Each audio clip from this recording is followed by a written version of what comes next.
I freeze, coffee mug suspended halfway to my lips, as Carol's Facebook post fills my screen. My thumb hovers over the family photos, unable to move as my brain struggles to process what I'm seeing. Everyone is there.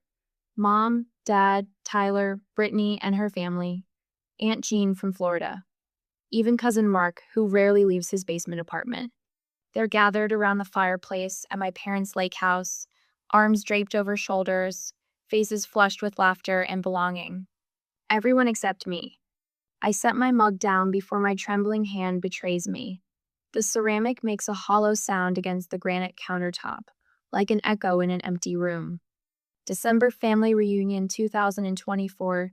So blessed to have everyone together. Carol's caption mocks me from my phone. I zoom in on Tyler's face, catching the unmistakable smugness in his expression. He knew I wasn't invited. They all knew. My gaze drifts to the refrigerator where my calendar hangs, the date circled in red. Family reunion, the 15th of December. Yesterday, the day I'd been waiting for, preparing for, the day that apparently happened without me. A memory surfaces unbidden. My cramped studio apartment during senior year, the flickering light above my desk as I worked on coding projects until 3 in the morning before heading to my barista job at 5. The contrast of my parents' comfortable suburban home, with its manicured lawn and updated kitchen, always lingered in my mind. I didn't mind the struggle. It was building something that mattered. The day I landed my position at Meridian Tech, Dad had been polite but distracted. Mom had asked if it came with health insurance. Tyler had snorted and asked if I'd be playing with computers all day. Only I understood what it meant. Financial security, finally. I remember the first support check I wrote them. My hands had shaken then too, but with pride. I'd framed a copy of it before sending the original, proof that their daughter had made it. $200,000 later, I stand in my kitchen, staring at people who didn't think to include me in their holiday gathering. I take a deep breath and open my banking app, the numbers confirming what I already know. The monthly transfer to my parents processed 3 days ago. As always, without fail. My resolve hardens as I move with deliberate purpose. First, the screenshots of Carol's post saved to my phone. Then, the bank statements printed neatly from my home office. Each monthly transfer of the past 5 years. The extra payments, Tyler's car, when he totaled his previous one. Brittany's emergency dental work. The new roof for my parents' house. I slide everything into a folder, pressing it closed with a firm click. In my bathroom, I smooth my hair and apply lipstick with precision. The woman in the mirror looks calm, controlled, prepared. Not this time, I tell her quietly. The drive to my parents' home takes 23 minutes. I know because I've made this journey countless times, usually responding to some urgent need or manufactured crisis. The same house I helped refinance when Dad's commission-only sales job hit a slump 3 years ago. Headlights illuminate the familiar mailbox, the one I paid to replace last spring. I park behind Tyler's BMW vehicle that wouldn't exist without my monthly contributions to his temporary financial shortfall that has somehow lasted 4 years. The scent of roasted turkey greets me as I enter without knocking. They're already seated around the dining table, the good china gleaming under the chandelier. My mother looks up, surprise briefly crossing her face before she smiles. "Lauren, honey, I didn't know you were coming for dinner tonight." "Thought I'd surprise you," I say, hanging my coat carefully on the rack. "Hope there's enough food." "Always room for one more," Dad says without looking up from his plate. He's wearing the watch I bought him for his birthday, the one he called too extravagant before accepting it anyway.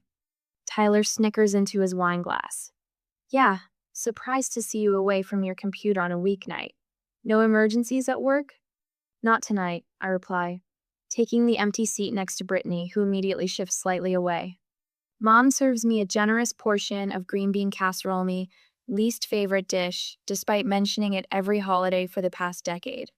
"So, Brittany says Tyler just put a deposit down on a lakefront property. It's an investment opportunity, very exclusive." I nod, cutting my turkey into precise pieces. "Sounds expensive." Tyler puffs up visibly. "Well, you know what they say. You have to spend money to make money." Dad launches into a complaint about the property tax increase, absent-mindedly adjusting his watch. I let the conversation flow around me, waiting for the perfect moment. When there's a natural lull, I set down my fork and ask with practiced casualness, "How was the family reunion yesterday?" The silence that descends is absolute. 5 pairs of eyes fix on me, expressions ranging from shock to discomfort toying Tyler's case on disguised amusement. "What reunion?" Mom asks, her voice pitched slightly too high. I reach for my water glass, taking a deliberate sip. "The one at the lake house. The one Aunt Carol posted about on Facebook this morning." Tyler smirks. "Oh, that reunion. Yeah, it was yesterday." Brittany jumps in, her voice syrupy sweet. "Oh my God, Mom, you didn't tell Lauren? Oops." Mom glances nervously at Dad, who clears his throat authoritatively. "Must have slipped our minds," he says, waving his fork dismissively. "You're always working anyway. Wouldn't have expected you to make it." I place my phone on the table, screen up, Carol's post clearly visible. Funny, since it's been on my calendar for months. "Lauren," Mom begins, her tone shifting to the one she uses when she wants something. "Don't make a big deal out of nothing. It was just a small gathering." 27 people, I say, scrolling through the photos. Every family member except me. Tyler rolls his eyes. "So dramatic. It's just a stupid reunion." I open my purse and withdraw the folder, placing it next to my phone. The table falls silent again as I flip it open, revealing the neatly organized bank statements. "If I'm not important enough to invite," I say, my voice steady despite the thunder of my heartbeat, "then you don't need my money either." Tyler's laugh slices through the silence, too loud and hollow against the dining room walls. "You're kidding, right?" His eyes dart to my folder, then back to my face. "This is just some dramatic little show." "It was a misunderstanding, Lauren," Brittany says, scooting her chair closer to mine, her hand reaching for my arm. I shift just enough that her fingers grasp empty air. "We thought you were busy. You know how you always are." Mom's eyes begin to glisten, the tears forming right on cue. "You can't do this to your family," she whispers, voice trembling with practiced precision. Dad sets his fork down with a deliberate clink against the good china I paid to replace last Christmas, when Mom mentioned how embarrassed she was by the chipped edges of her mother's set. "That's enough, Lauren," he says, summoning the stern father voice that stopped working on me years ago. "You're overreacting." I don't respond immediately. Instead, I open my purse and pull out the folder with steady hands. One by one, I spread the bank statements across the dining table, between the green bean casserole and the buttered rolls. The yellow highlighter marks are impossible to miss. $2,500 transferred on the first of every month for the past 5 years. The special payments are circled in red. $42,000 for Tyler's BMW after he totaled his Audi. $8,700 for Brittany's emergency dental work that her insufficient insurance wouldn't cover. $24,500 for my parents' new roof and kitchen renovation. The last statement sits in the center, the $60,000 lump sum payment that cleared their second mortgage when Dad's commissions dried up during the pandemic. No one speaks. The only sound is Mom's fork slipping from her fingers onto her plate. Tyler's expression shifts from mockery to something closer to panic. His phone vibrates against the table. He glances down, swipes the notification away. It vibrates again and again. "Those your credit card alerts?" I ask quietly. The color drains from his face. "You don't understand," he says, voice dropping. "I've got payments due. Big ones. I'm already maxed out on 3 cards." "Tyler," Mom hisses, shooting him a warning look. "What?" She needs to know what she's doing. He turns back to me, voice rising. "I could get evicted, Lauren. Is that what you want? Your brother homeless because you're throwing some tantrum? You have the money." He slams his hand down, making the water glasses jump. "It wouldn't even hurt you. What else are you spending it on anyway? It's not like you have a family to support." Brittany slides her chair closer to Mom, draping an arm around her shoulders with practiced concern. Her perfectly manicured nails so fresh set I recognized from the salon receipt she texted me last week, asking for a small loan. Pat Mom's hand soothingly. Mom's been so stressed about bills lately, she murmurs, voice pitched just loud enough to reach me while seeming private. Her blood pressure medication isn't fully covered by insurance now. I've been trying to help, but with the kids' activities. I watch the performance with a detachment that surprises me. The subtle head tilt toward Mom, the gentle furrowing of her brow. Brittany's concerned daughter routine is flawless. She's always been the family emotional choreographer, positioning herself at the center of every crisis while somehow emerging as the solution rather than the problem. Why didn't you tell me about the medication? I ask Mom directly. Before Mom can answer, Brittany leans forward, cutting off our eye contact. You're so busy with your job. We didn't want to burden you. Her voice drops to a conspiratorial whisper meant to exclude Tyler and Dad. You know how they worry about bothering you. I told them, Lauren's got her own life now. We understand you're already so selective with your money. The phrase catches my attention. Selective? Brittany's eyes widen slightly, realizing her mistake. She recovers quickly, squeezing Mom's shoulders. Lauren doesn't mean it, Mom. She's just tired from working so much. I glance at the family photo on the credenza last Christmas at Aunt John's. I'd flown in from a client meeting in Seattle, exhausted but determined not to miss it. In the background, I can see Brittany whispering to our cousin Amy, both looking in my direction with expressions I'd mistaken for admiration. How long have you been telling people I'm stingy with my money, Brittany? I ask quietly. I would never, she begins, but Tyler snorts. Please. You told Uncle Rob that Lauren refuses to help with family emergencies because she's saving for some fancy condo renovation. That was the same week she paid for your kid's private school deposit. Is that what you've been telling people? That I'm stingy with my money? Dad clears his throat, sitting up straighter. Lauren, this discussion is over. You will not stop supporting this family. His tone leaves no room for debate yet. At least that's clearly his intention. After all we've done for you, Mom adds, dabbing at her eyes, we sacrificed everything so you could go to that fancy university. I had a full scholarship, I remind her, and worked 3 jobs to cover living expenses. We gave you values. Dad's voice rises. Family takes care of family. That's how we raised you. Is that why you've been telling relatives I'm still figuring things out professionally? Why Aunt Jean asked if I was still at that computer help desk job. Silence descends again, heavier this time. The realization settles in my chest like a cold stone. I'm not their daughter. I'm their bank. The golden goose they're terrified of losing. I stand, suddenly needing space. They rise with me, closing and Mom reaching for my hand, Brittany blocking the doorway, Dad stepping closer to my side, Tyler hovering by the table, eyes darting between me and my purse, as if calculating whether he could grab the bank statements before I could stop him. Behind them hangs our family portrait from 3 years ago. We're all smiling, coordinated in blue and beige, Dad's hand on my shoulder. I remember writing the check for the photographer the next day. My decision is final. My voice remains steady, though I feel a deep ache spreading beneath my ribs. Grief for the family I thought I had. I gather my things with deliberate slowness, tucking the statements back into my folder. The key to their house, my parents' house, feels suddenly heavy in my pocket. I place it on the table, metal against wood, making a final decisive sound. Would you like some dessert before you go? Mom asks desperately. I made your favorite apple pie. I shake my head.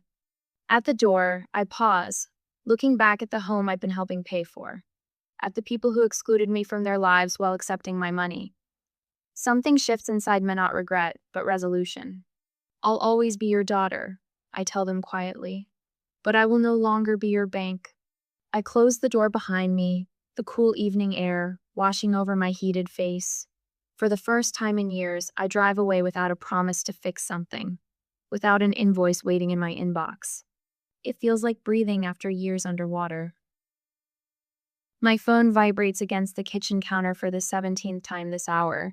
I don't need to look to know who it is. The screen lights up again. Tyler. Ha ha. Okay. You made your point. Now send the money. I take a sip of my tea, waiting for what I know will follow. 3, 2, 1. Lauren, I'm serious. If you don't send it, I'm screwed. The desperation in his messages escalates with each notification. If you don't help me, my credit will tank. Do you want that on your conscience? I place my mug down and silence my phone, but not before catching a glimpse of 5 missed calls from Mom. Her voicemails range from tearful pleas, "Lauren, honey, we need to talk about this misunderstanding," to barely contained anger, "I didn't raise you to be this selfish." My laptop pings with an email notification. Dad, with the subject line, "Family Responsibility." The preview shows just enough for me to see his opening line. "It's time you act like an adult and stop this childish." I close my laptop. On my tablet, Brittany's latest passive-aggressive Facebook post appears. "True family stands together through everything. Blood is thicker than water. Family loyalty. Disappointed." 3 angry face emojis from cousins who weren't at the reunion either. My condo, normally my sanctuary after long days of coding, now feels like a fortress under siege. The clean lines of my mid-century furniture, the carefully curated bookshelves, the piece I've crafted here, all of it, vibrates with the digital intrusion of my family's demands. I move deliberately through each device, turning off notifications one by one. On my phone, settings, notifications, Tyler off, Mom off, date off, Brittany off. On my laptop, email filters created. On social media, muted, all of them. The sudden silence feels both empty and full. I sit at my small dining table, nothing like the ornate cherrywood monstrosity at my parents' house that I helped pay to restore last year. Mine is simple walnut, chosen for its clean lines rather than status. I open my banking app and stare at the automatic transfers I set up years ago. Mom and Dad household, $2,500 monthly. Tyler emergency fund, $1,000 monthly. Brittany children's education, $500 monthly. My finger hovers over each one. Cancel. Confirm. Cancel. Confirm. Cancel. Confirm. With each confirmation, something shifts in my chest, not lighter exactly, but more aligned, like vertebrae slipping back into place after years of poor posture. I open a new spreadsheet. Lauren's budget, 2025. I start filling in the numbers I know by heart, but this time, I don't include the family column that has consumed nearly a third of my income for years. As the calculations update automatically, a number appears at the bottom that momentarily stops my breathing. Disposable income, $4,000 month. A sum that would have been inconceivable just days ago. I create a new row. Dream vacation fund. My phone rings with a number I recognize. Margaret, my best friend from college. The one person who's been telling me for years that my family was taking advantage of me. "I saw Brittany's post," she says without preamble. "Are you okay?" For the first time since the family dinner, I feel tears threatening. "I'm fine." "The hell you are," Margaret says, her voice gentle despite the words. "But you did the right thing, Lauren. You know that, right?" Before I can answer, a text appears from James, a coworker who noticed my distraction during our morning meeting. "You seemed off today. Everything all right? Happy to grab coffee if you need to talk." And then, surprisingly, a private message from Aunt Carol. "I'm so sorry about the reunion photos. I didn't realize you weren't invited. We all asked where you were, and your mom said you were too busy with work to come. If I'd known." My supervisor, Sarah, stops by my desk the next day, closing the door to my office. "Family issues?" she asks, her perceptive eyes taking in my exhausted appearance. When I hesitate, she continues, "I recognize that look. 3 years ago, I had to cut off my brother after he drained my savings account for the 3rd time." She pauses. It gets easier. 1 week later, I'm eating lunch at my dining table when the doorbell rings. Through the peephole, I see my mother and Brittany standing in the hallway, fake smiles plastered on their faces. Brittany's children, Aiden, 6, and Emma, 4, stand in front of them like human shields. I take a deep breath and open the door. Aunt Lauren, the children chorus, rushing forward with crayon drawings. We were just in the neighborhood, Mom says, her voice too bright, and thought we'd stop by. Brittany holds up a bag from my favorite bakery. We brought those almond croissants you love. I kneel to accept Emma's drawing. Thank you, sweetheart. This is beautiful. I turn to Aiden, admiring his robot drawing while being acutely aware of the calculating gazes above me. Can we come in? Mom asks, already stepping forward. I rise slowly. The kids can come in for a few minutes. You two can wait in the hallway. Mom's smile freezes. Lauren, don't be ridiculous. We're family. Yes, we are, and family respects boundaries. I open the door wider for the children. Aiden, Emma, would you like some juice? Behind them, Brittany's face hardens. You can't be serious. I am. I meet her gaze steadily. The children are welcome. You aren't. Not until we've had a conversation about respect and neutral ground. Mom's facade crumbles. Lauren, please. The property tax bill came yesterday, without your help. I'm sure Dad can figure something out, I say, my voice calmer than I feel. He managed household finances for decades before I started helping. Brittany's desperation becomes palpable. This isn't just about money, Lauren. It's about families supporting each other. Yes, I agree. It is. Their tactics fail one by one as I maintain my position. Eventually they leave, children in tow, Brittany's parting words hanging in the air. This isn't over. 3 days later, I receive increasingly frantic texts from all of them. Bills arriving with no means to pay.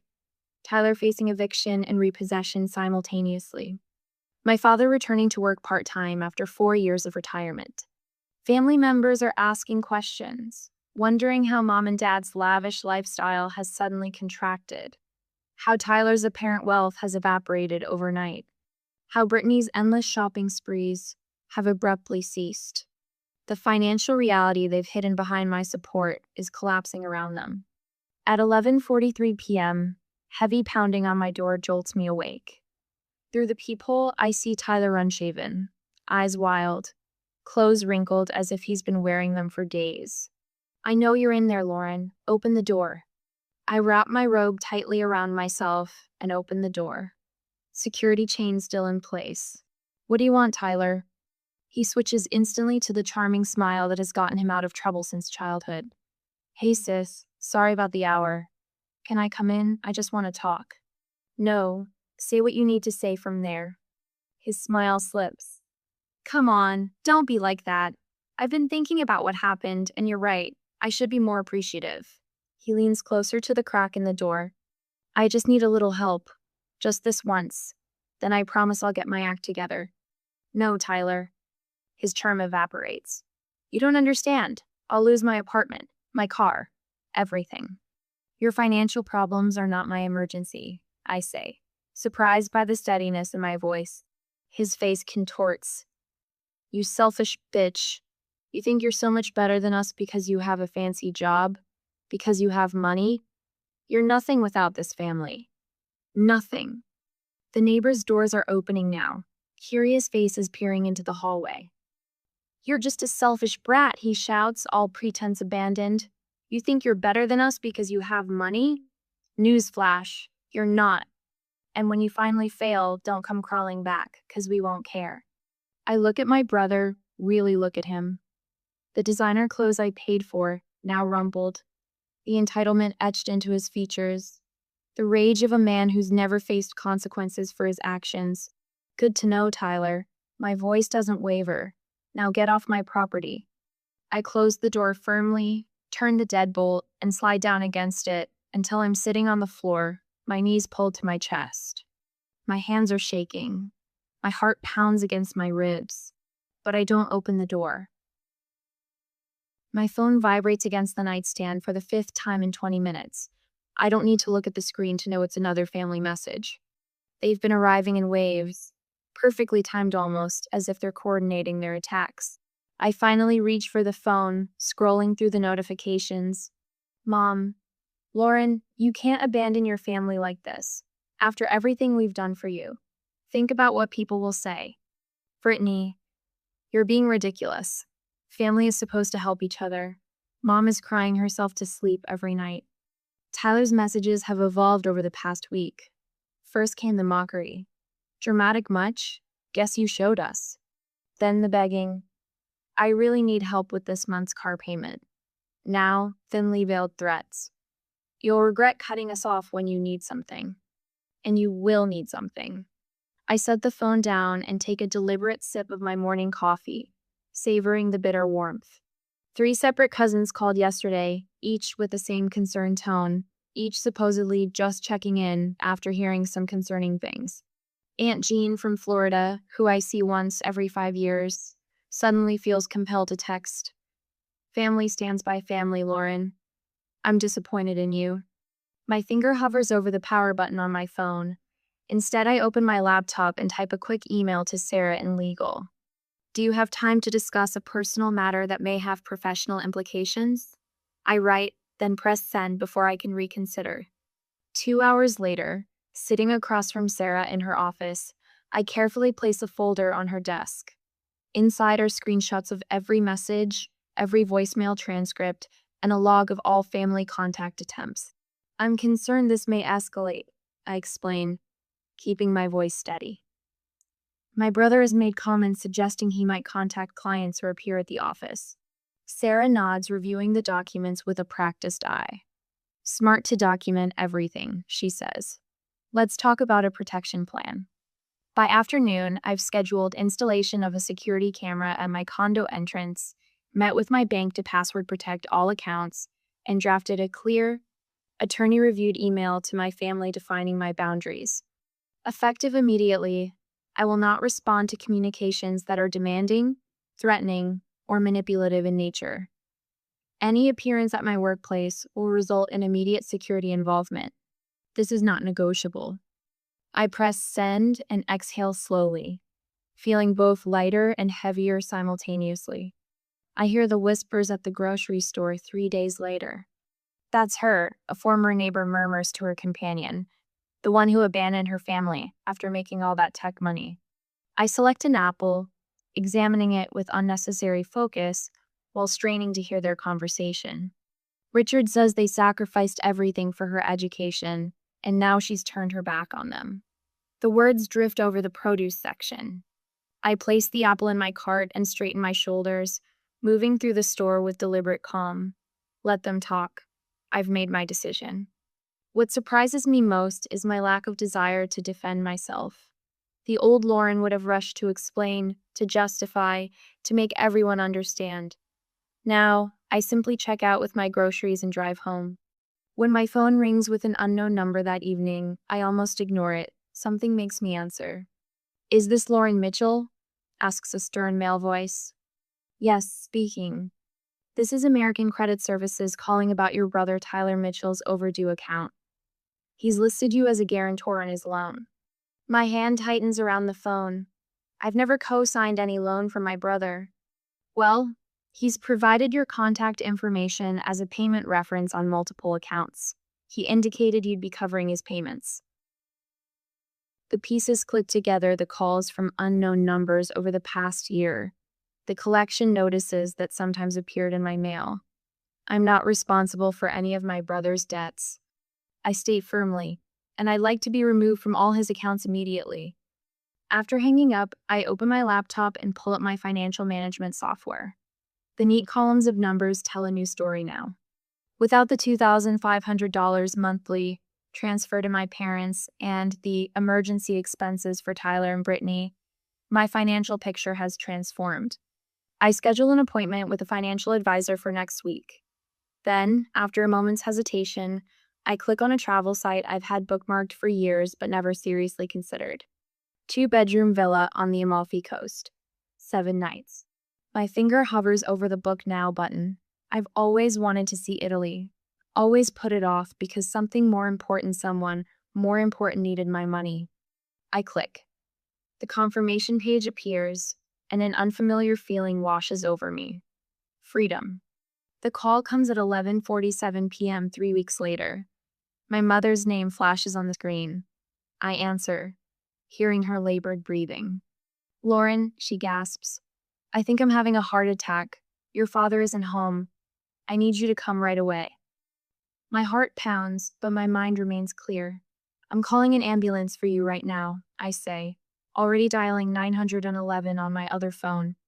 No, no ambulance, she protests. Just come over. Please, Lauren, I need you. 20 minutes later, paramedics report back that my mother is experiencing no cardiac symptoms. Her blood pressure is normal. There are no signs of distress beyond her agitation at their presence. The paramedic's voice lowers on the phone. This happens sometimes, she says gently.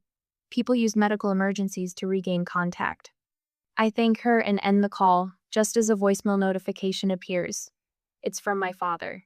You've gone too far this time, his voice growls, all pretense abandoned. Sending strangers to our house instead of coming yourself? You think you're so much better than us. You'd be nothing without this family. Nothing. I delete the message without replying. My phone lights up with a text from Tyler. I messed up. I don't know what to do. Please, Lauren, help me. My thumb hovers over the keyboard. How many times have I received this exact message? How many times have I rushed to solve Tyler's problems, draining my accounts, my energy, my life, to fix his mistakes? A memory surfaces. Tyler at my college graduation, rolling his eyes during my valedictorian speech, checking his watch repeatedly. Tyler borrowing my first work laptop and returning it with beer spilled on the keyboard. Tyler laughing about computer nerds while cashing the checks I sent. I take a deep breath and press delete. The message disappears from my screen. For the first time in years, I feel myself smile without reservation. I'm reaching for organic tomatoes when I hear my name called across the produce section. Lauren? Lauren Mitchell? Mrs. Henderson, my parents' neighbor for 20 years, approaches with her shopping cart.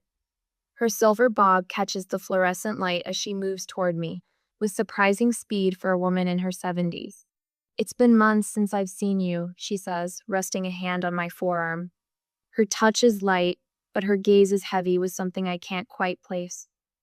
How have you been, dear? I'm well, thank you. I place 2 tomatoes in my basket, hyper-aware of my surroundings. It's been 3 months since I cut financial ties with my family. 3 months of blessed silence after the initial storm of texts and calls. Mrs. Henderson's fingers tighten slightly on my arm. I always wondered, she says, leaning closer, where all their money came from. My hand freezes mid-reach for a bell pepper. Excuse me? Your father, she clarifies, her voice lowering conspiratorially, always bragging about their investments, their vacations. Your mother showing off kitchen renovations. She shakes her head. Then suddenly, they're canceling their country club membership and your father's back working at the dealership. Her eyes narrow with sharp intelligence. Funny timing, don't you think? The weight of her words settles between us.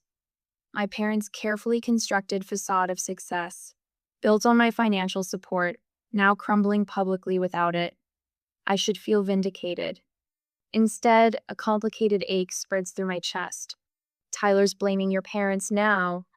Aunt Carol says through the phone, no trace of her usual Southern cheerfulness, says they spoiled him instead of teaching responsibility. Rich, coming from him, but there it is. I grip the steering wheel tighter, navigating through traffic. And Mom and Dad? Fighting constantly. Your father says your mother should have managed the household budget better. Carol sighs.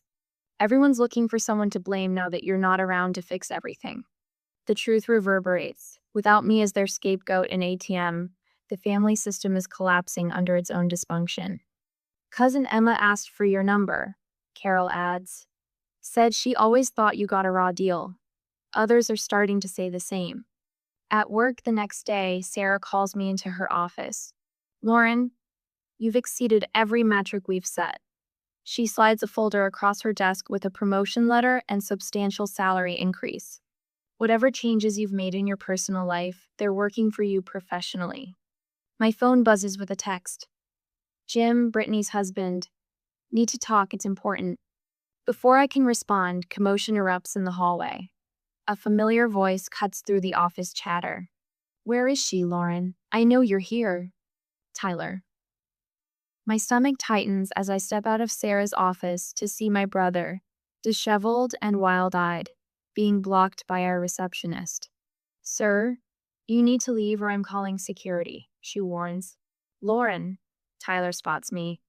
"You think you're better than all of us now? Too good for family?" His voice cracks with desperation.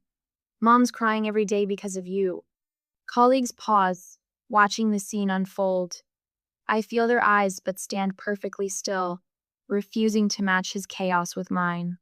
"Tyler, this is my workplace," I say, keeping my voice steady. "You need to leave." "You've always been selfish," he shouts as security arrives. "What about family loyalty, after everything we've done for you?" I don't flinch as they escort him toward the elevator, his accusations echoing down the hallway. The doors close on his angry face, and the office falls silent. "Everyone back to work," I say calmly, turning to my stunned colleagues. "Nothing to see here." Sarah squeezes my shoulder as I return to her office. "Are you okay?" Actually, yes, I realize, surprised by the truth of it. I am. That evening, as I review my investment portfolio watching 3 months of untouched savings grow, my phone rings with Jim's number. "I wanted to apologize," he says before I can speak. "I had no idea Brittany was taking money from you while we had our own emergency fund." "She told me you were struggling," I say carefully. "We were never struggling." His voice tightens with controlled anger, not at me, but at his wife. "Lauren, I've been trying to set boundaries with your family for years, but they're relentless." "That they are," I agree, surprising myself with a short laugh. "How did you do it?" he asks, his voice dropping to almost a whisper. "How did you finally break free?" The question catches me off guard, this impossible alliance forming across family lines. "I stopped believing I was responsible for fixing their problems," I say finally. The certified letter from my attorney arrives the next morning. I run my finger over the embossed letterhead before setting it on the kitchen counter. Inside, legal documentation establishing clear boundaries for future contact, removing my name from any financial commitments to the family home, and official notification that all monetary support has permanently ceased. My phone pings with a notification. The bank confirms Tyler's car has been repossessed, the same car I'd been making payments on for years. The Mercedes he'd parked defiantly in my visitor spot during his last emergency visit. For the first time in years, I sleep through the night without checking my phone. No midnight texts about broken water heaters or overdrawn accounts. No pre-dawn calls about Tyler's latest crisis. In the morning light, I stand before my bathroom mirror, studying my reflection. The woman looking back seems different, shoulders relaxed, jaw unclenched, eyes clear and focused. The constant weight I carried for so long has visibly lifted, as if I've shed an actual physical burden. I think about what Mrs. Henderson said in the grocery store, about Jim's hushed questions, about Tyler's desperate scene in my office, about how sometimes the true purpose of difficult boundaries isn't just protecting yourself, but forcing others to finally grow up. The scent of rosemary and garlic fills my condo as I arrange a final sprig of herbs on the roasted vegetable platter. Through the kitchen window, December snow falls in gentle flakes, nothing like the blizzard of emotions that engulfed me this time last year. "Need any help?" Margaret calls from the living room where she's adjusting a string of tasteful white lights along my bookshelf. "Just about done," I reply, surprised by the easy calm in my voice. A year ago, that voice trembled as I confronted my family over a dining table laden with manipulation and decades of expectation.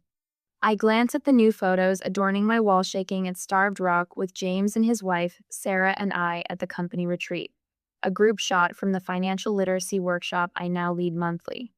Not a single image features the people who share my DNA. Yet these frames hold more genuine family than I've known in 32 years. My phone buzzes on the counter. Once, that sound would have triggered an immediate spike of adrenaline, another family emergency, another drain on my bank account, another reason I wasn't good enough despite everything I gave. Now, I check it at leisure, smiling at the text from a hiking group about next weekend's trail. The doorbell chimes, and I open it to find James and Lisa, their arms filled with a homemade lasagna and a bottle of wine. "Sorry we're early," Lisa says, unwinding her scarf. James was worried about the snow. "Always the planner," I laugh, accepting their offering. "Come in." Soon my modest living room hums with conversation. Sarah arrives with her partner, followed by two colleagues from the literacy program. The space fills with genuine laughter that doesn't hold hidden barbs or veiled requests. Margaret raises her glass during dinner.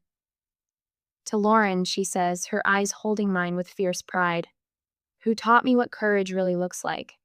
Sarah nods. "You've inspired half the office to set better boundaries. My brother actually called to thank you." I feel warmth spread across my cheeks that has nothing to do with wine. Later, as we share dessert, Aunt Carol's monthly update arrives in my inbox. I excuse myself for a moment to read it privately on my balcony. "Tyler's working 2 jobs now, actually showing up consistently. Your parents finally sold the lake house, moving to that condo next month. Brittany and Mark are in counseling, something about financial honesty.